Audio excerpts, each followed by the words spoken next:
Good afternoon, everybody.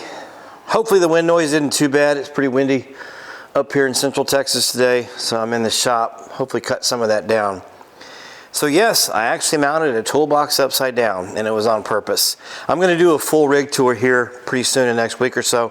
I'll go through everything, but on my toolboxes here, went with a standard 6-foot toolbox, double doors, they drop down. But realized I need a little bit more tool access or storage, so I put a 5-foot box on top. Now, in looking for it, number one, I couldn't find anything that had flip up doors. Everything flips down.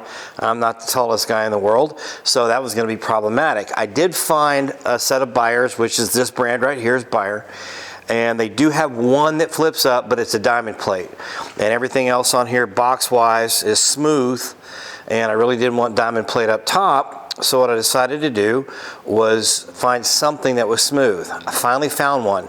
This Buyer's box I could have just flipped over, but the bottom isn't really finished out. This is actually a box from Tractor Supply. I'll put a link to it below.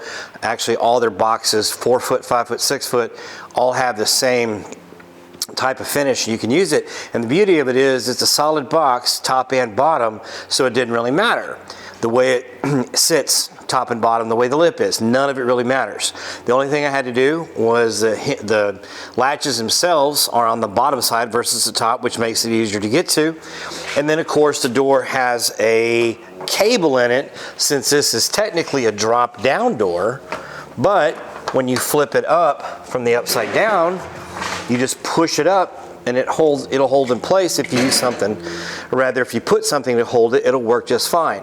What I wound up doing initially was just putting a little bar in here, just a little bar with some angles on the end to hold it open.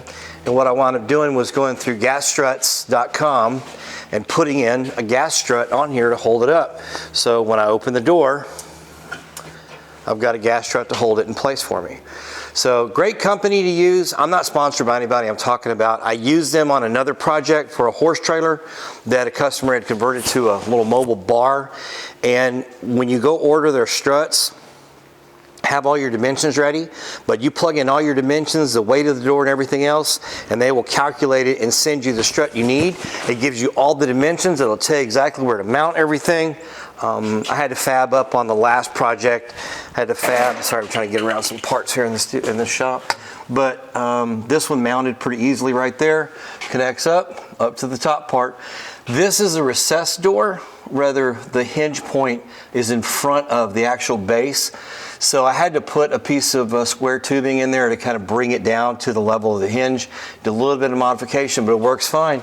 So, creativity, or the need, sometimes makes you get more creative with it, but I wound up with a flip up door that matches what I needed. Just had to be creative and do some modifications to it. If you have any questions about it or comments about it, please leave them below in the comments box. Appreciate you guys watching. Thanks for stopping by, and have a great day.